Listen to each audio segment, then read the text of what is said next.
Fucking hell, that's a bit shit, ya dog.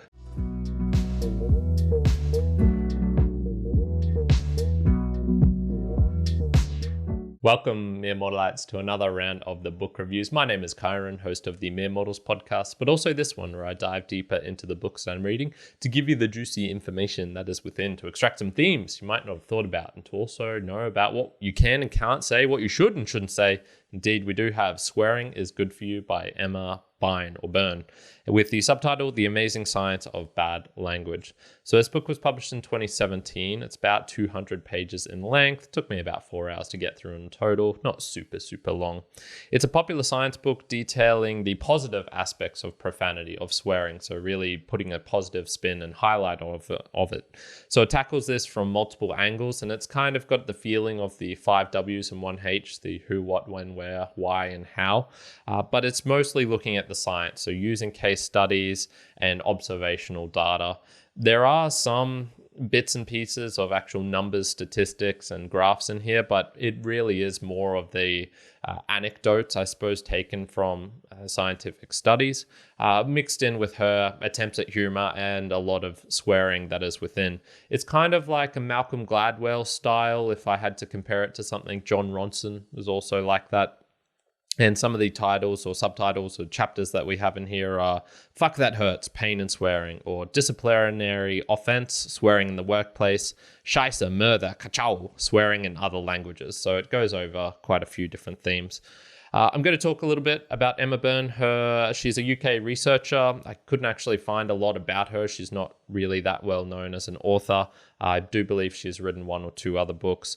And she's a scientist in various fields, so a lot of the things that are presented within here are actually her own research. So it's things that she has dived into and knows a fair bit about. And she also has kind of PhD, that type of level in robotics, AI. So she's a smart cookie. She kind of knows what she's talking about.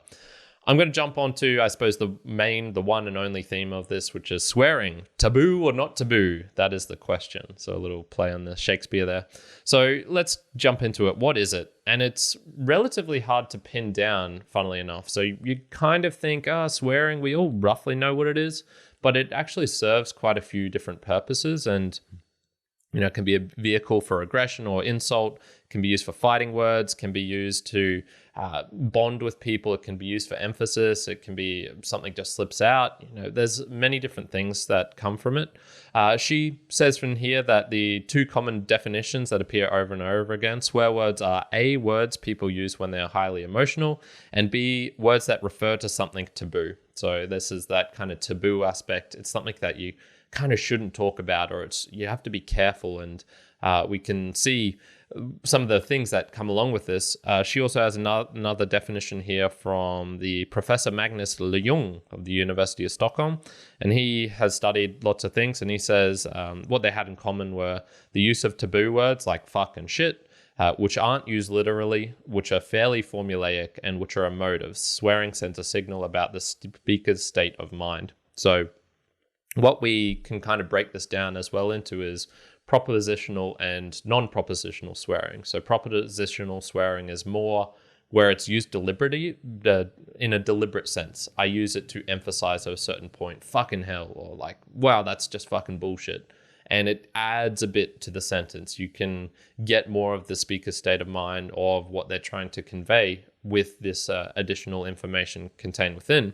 And then there's the non-propositional. So this is what happens when you kick your toe against a wall or something painful happens to you.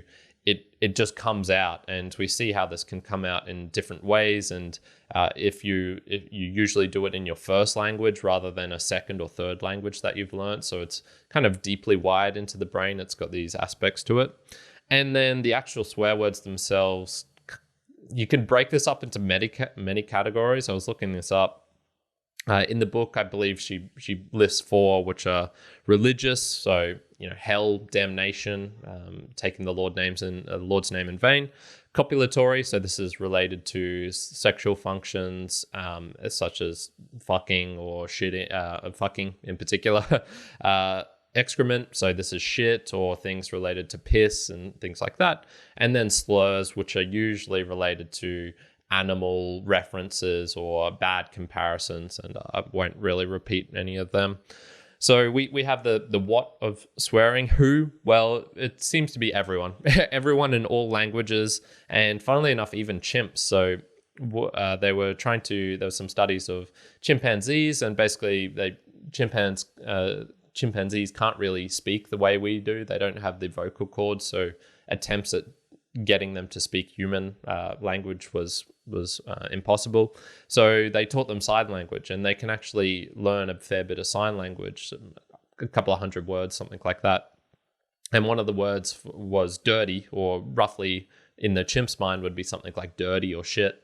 And funnily enough, the chimpanzees actually started using this in the way that we would use swearing. So for humor, and also as insults and things like this. So we can kind of see, okay, even chimpanzees, our closest cousins, also have this ability to swear, even if it is in a very modified form. Who else? Well, males typically swear more than females, although this has been changing over time. And we also use it differently. For males, it's usually a lot harsher. We use more stronger swear words than females, but there's quite a bit of information contained within about that. The when, well, I've already kind of covered, for pain and for emphasis, but it seems to occur across history as well. Swear words have been with us for a very, very long time. She even insinuates in one portion that she believes that language could not have evolved and humans could not have evolved without swearing. I think that's a little bit too far for me, and she doesn't really present a full thesis around it. It's just right at the start of a chapter she says that, but we can kind of see, okay, well, swearing is not a new phenomenon. It has been around for a while. The where, well, we tend to do it basically in all places as well, but we see it in specific instances such as the workplace, where it's a very much a bonding mechanism. Just a little side note here, but I worked in the mining industry here in Queensland for a fair while, and I noticed that my 3 years of spending in that environment, which was male dominated and was kind of cloistered as well. We worked on a mine, so we were very much within our own little bubble for much portions of the week. My swearing just went through the roof, and it's kind of, part of it was bonding. If everyone else is swearing around you, you kind of swear with them. Part of it is just, for emphasis, for all of these different things. So we can kind of see, the where it can change based on circumstance as well. So if you're in a courtroom, you're not going to swear as much. If you're in an environment like I was in, where it's a machismo, male dominated thing, there's going to be a lot more. If it's a male-female one, if you're a boss or if you're a subordinate, it all can change a lot. But there are numerous instances of lots of people who do swear, and also some who don't swear as much. But even in those cases, we can kind of see there is some deep-seated stuff in the brain which does affect this. And this is getting on to the why and the how. And the why is basically all of the things I listed above. But the how is it is deep wired into our brains. And there's some really interesting sections of this book where it talks about how brain damage can change the way that a person will swear. So for example, if you get damage to the right side of your brain, which is the more emotive side, what can happen is, if your left side of the brain is basically doing all the work, this is more the analytical, the more thinking and logical side. This is where, funnily enough, you can find people who will start to swear more because they're trying to use that as an emotive vehicle, because it is such an emotive thing. To be swearing indicates a lot about what someone's state of mind is. If they're angry, they're probably going to be swearing more. And so this can actually trigger something in the brain to start using those words as a vehicle for emotion. And then on the opposite side of things, if you have people with brain damage in the left side, this is where the right side, the more emotive side of the brain, is taking over all functions. And swearing actually comes out a lot more because swearing is related to this emotion. So basically, if you get brain damage, you're going to swear. No, so she provided some examples of this, and I'll touch a bit more about why I think these examples also weren't super helpful in many cases.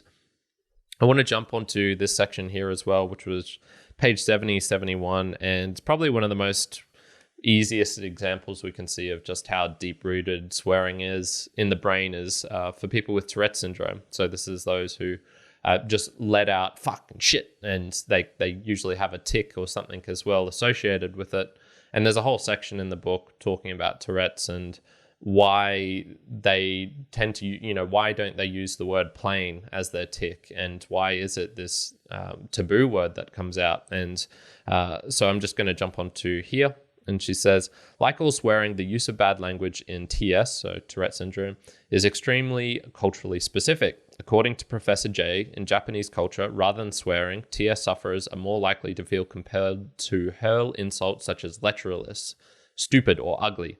In other languages, patients tend to use commands like shut up, keift in Danish, or shut up, stupid, tassi cretinasio in Italian, while in German, TS patients tend to use vivid, non-swearing taboos like rotten bones, verfaulte Knopfen.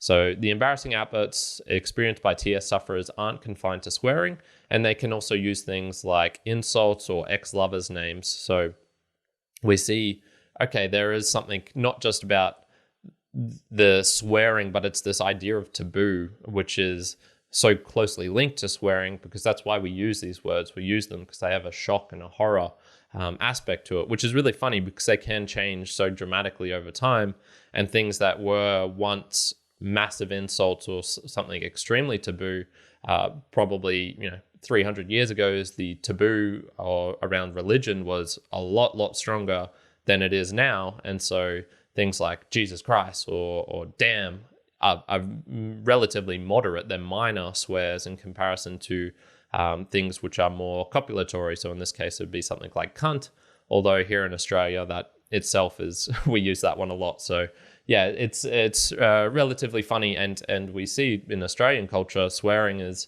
a lot different than you would find in, say, American culture, where the use of the word cunt is very, very taboo.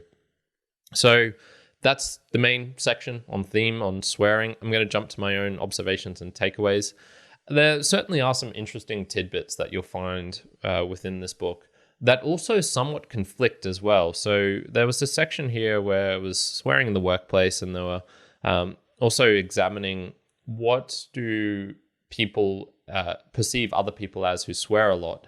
And what they find is that it's actually a one, if you swear, you tend to have a better language. If you have more swearing and more use of it, that your language skills are actually better. You have a wider vocabulary, not just for swearing, but for general, your English or Spanish or whatever it is, that language that you're speaking in. And somewhat it's like a trusting thing. And if someone is swearing, you think they're more likely to be telling the truth, which is pretty fascinating as well. But it's not just like, oh, okay, if I swear more, people will believe me more or anything like that.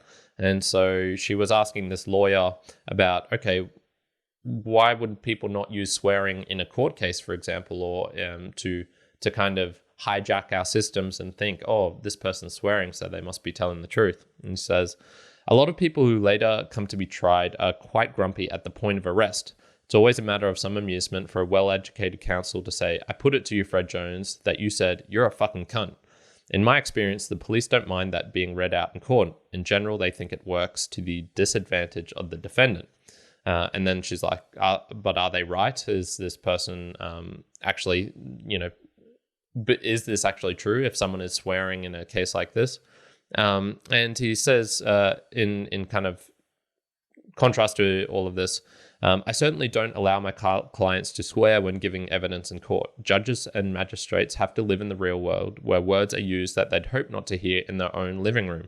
But a courtroom is an artificial environment. I advise my clients that yes, it's an artificial environment, but they should respect it on its own terms. Wear trousers with a crease and a shirt and tie, for example. So he's definitely saying, yes, swearing is, it can have these effects on people, but it does need to be put in its own context as well. And so just because it's like deep-seated in the brain doesn't mean you can get a free pass or you can use it however you want. And get outcomes that you would prefer because of that.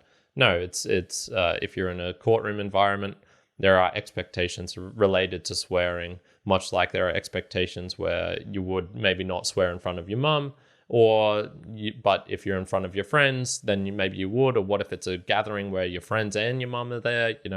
These are the tricky things that are related to all of this. The book in itself, I would say, and this is a criticism on my part, is it's not super nuanced. And she's also lamenting a little bit. We can see this when she's particularly in the gender section, she being a woman and she was somewhat lamenting the society we live in, which frowns more upon women swearing, and it actually has negative connotations for them more so than it does for men, even though she likes to swear. And there's just portions of this where it's like, I don't know. For example, in the title, she mentioned that there was some debate about whether they should put a swear word in the title. They ended up not doing that. And I can see for marketing reasons why you would maybe not do this, but it's also like, fucking hell, that's kind of weak sauce. Just put a swear word in the title, just do something like that.